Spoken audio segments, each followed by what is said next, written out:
Op turns to a local subreddit for help when his brother gets trapped in the Buffalo blizzard of 2022, which claimed 47 lives. Another user saves his brother and recounts the experience in which they almost became the 48th and 49th lives lost.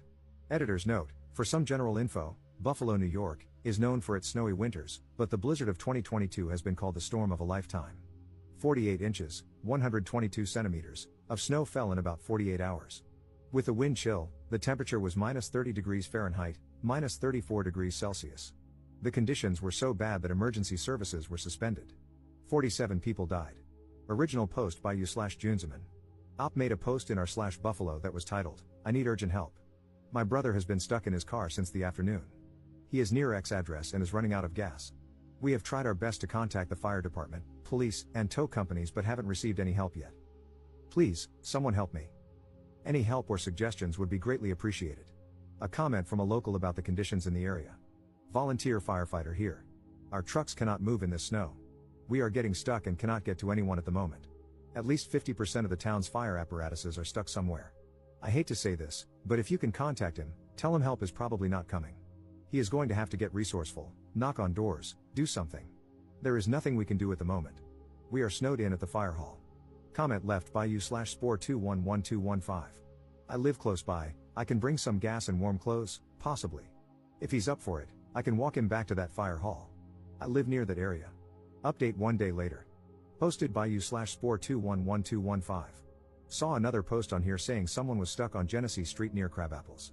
Well, I think to myself, hey, I only live about half a mile from there. I bet I could help this person, and I make the decision to go. He's been stuck there all day, and his clothes got wet from the snow while trying to leave, so I knew he needed help. So, I'm getting myself ready.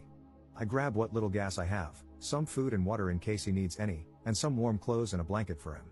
Then I gear myself up. I put on thick hiking socks, sweatpants, a backpack to carry my gear, puffy snow pants, a Hanes white tee, 2 sweaters, a jacket, a high-vis vest, thick leather winter gloves, insulated winter muck boots, a headband, and a motorcycle helmet to help combat the snow and wind. So, it's time to head out. It's about 11 p.m., the wind gusts are still ripping outside, and snowdrifts can bring visibility down to zero. The motorcycle helmet is a mixed bag, helpful in some ways but also letting snow get stuck in my face, but overall, it was a good choice. Now, let me tell you, going to get this man was difficult. I'm a taller man myself, so the snowbanks weren't as much of a struggle for me, but unfortunately, when the snowdrifts reach up to my mid-thigh and every step has my foot dropping all the way down into the snow with no resistance, it turns just walking into a big task in itself. So, I'm making my way down the street, and it is difficult. I get that I'm wearing a motorcycle helmet and that it's hard to breathe in, but even when the visor was lifted, it was still hard to breathe, not only because of the snow constantly blowing in my face but also because walking itself was exhausting. I'm in decent shape, but trudging through those drifts is no easy task. Eventually, I make it down my street and a few streets over, switching between easier and near impossible spots of walking along the way. I get to an automotive business, and their building blocks a lot of the snow, allowing me to walk like normal for once in a long while. I keep trekking, but now I'm near a main road without buildings as densely packed, so the snow drifts are blinding at points, and I need to focus on buildings and objects to know where I'm going.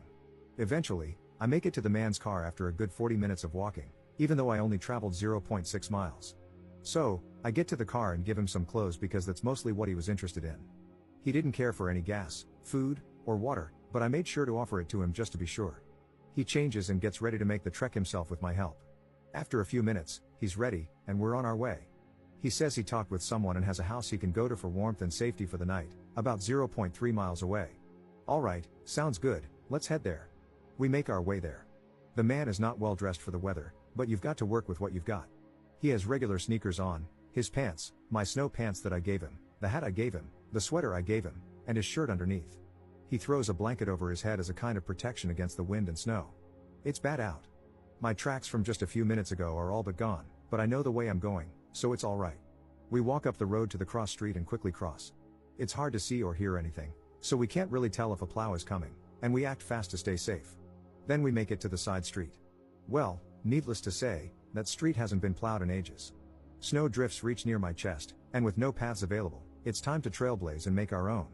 We need to make it maybe 9 or 10 houses into the street, but with snow like this, we're barely progressing at all. I'm dressed for the conditions, so I'm only getting tired. The man I'm helping isn't doing great. Snow is accumulating on his face, and he occasionally falls into the snowbanks and needs to recover. When we get near houses that block the wind, we take a break and relax because we need the energy to make it to this house and can't give up. After more struggles, we eventually make it to the house, about 0.3 miles in 30 or so minutes. The person living in the house graciously lets us both in. I recover by warming up a little bit. The snow that accumulated on me just starts dripping and melting, which I know is a bad sign, so I make my stop short to avoid being drenched on my trek back. The man I helped is very thankful and gets comfortable and warm for the first time in hours. But I can't stay long, so I tell him I'm glad he is safe, thank the homeowner/renter, whoever the man that let me in was, and head back out. Now, I'm on my way back home.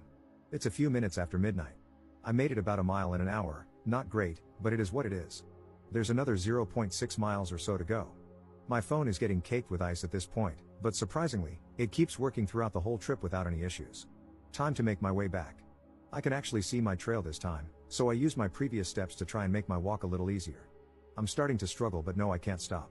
Eventually, I make it back to Genesee Street and see a front loader messing around with some snow, I'm assuming for emergency vehicle traffic. His windows are all iced over and fogged up, and I can't tell if he even sees me. I've got my mission, so I stay the hell out of his way and keep going. I give a wave and a thumbs up and continue making my way home. I cross Genesee quickly because now I know the plows are out, and I need to stay out of their way. Back in my neighborhood. My trail is gone, but I know where I'm going, or at least I think I do, so I keep making my way. I take a pit stop to call my girlfriend at home, letting her know I'm okay and all that jazz so she can relax. The phone call ends, and I continue on. Snow is piling up on my visor, and I've been constantly raising and lowering it throughout this whole trip. Fog and ice are really blocking my vision, so I essentially have to keep the visor up to see, only lowering it now and then to catch my breath or block the heavy snow gusts. My progress is really slowing, and my right leg is starting to hurt. Feels like I'm pulling something near my hip. Oh well, that's unfortunately not something I can dwell on while navigating the streets in a snowstorm. I keep making my way at a severely reduced pace and take a turn onto my street. Unfortunately, I was a bit exhausted and confused and made the turn one street too early, realizing it about halfway down. Weighing my options, I decide I can't really keep going forward without risking wasting even more time trying to get home. So, I backtrack to where I made the wrong turn and continue on the correct path. Eventually, I make it one street further and take the correct turn. I am getting exhausted, and my leg is really starting to bother me. No matter, gotta keep going. I hook a left and am on the final stretch home. The foot trail is gone again, so I'm on my own for making a path. The snow drifts are getting bad and extremely difficult to get through. I start counting my paces and can only make between 10 and 25, usually only 10, before I need to stop and catch my breath. Gotta keep going. That trail's on for a while. Eventually, I start walking right up against people's houses if the snow drift has made a path where there's less snow. I'm close to home but very, very tired. Thankfully, for the most part, the snow is at least at my back on this path. I keep struggling but can't give up. I am making nearly no progress, but I gotta get home. Eventually, I can see my house light but still have little energy to make it there. 10 steps. 10 steps. 10 steps. I'm close. I see the last section of snow near my house. 5 steps. My leg is really hurting. 5 more steps. Boom. Home. I am exhausted and ready to drop. I make it in the door, and my girlfriend helps take off all my clothes, backpack, and whatnot. I'm caked in snow but stayed warm throughout. I try to take my helmet off, but the snow caked onto the back of my head so much that my hair had ice in it, making it stick together. She had to melt the ice with her hands to get it off. I have her check me for frostbite, and surprisingly, there's none to be found, which I might debate.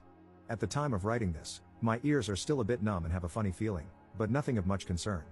It's almost like the feeling of Novocaine at the dentist, but to a much lesser extent. Then I relax. She has hot cocoa ready for me as I walk in, and now I just get to relax. I earned this hot chocolate. Mission success, helped a man get home safe and got home myself. A comment from the homeowner who took you/Junzeman's brother in. Thank you man, you saved the guy's life. May Allah bless you. I'm the homeowner you guys came to help. For a second, I thought you were a first responder with your helmet on, lol. It's a happy ending story. The man stayed in my house for 2 nights, and he headed out home this morning. He even helped me clean some snow off my driveway before he left. He arrived home safely, though his car is still stuck on the road. Thank you once again. Second update same day. Posted by you/Junzeman. Last night, I made a post asking for help from my brother, who was stranded in the snow. After posting, I received lots of suggestions and advice. Then, out of nowhere, this man came and offered his help. Shout out to this kind human angel, you/Spore211215, for helping my brother out of the snow in Buffalo last night. This man deserves all the love, prayers, and gratitude for risking his own life to save a stranger. My family will forever be indebted to him, and I just want to help share his story in the hope of spreading some good news during this holiday season. Please help me make this local story known.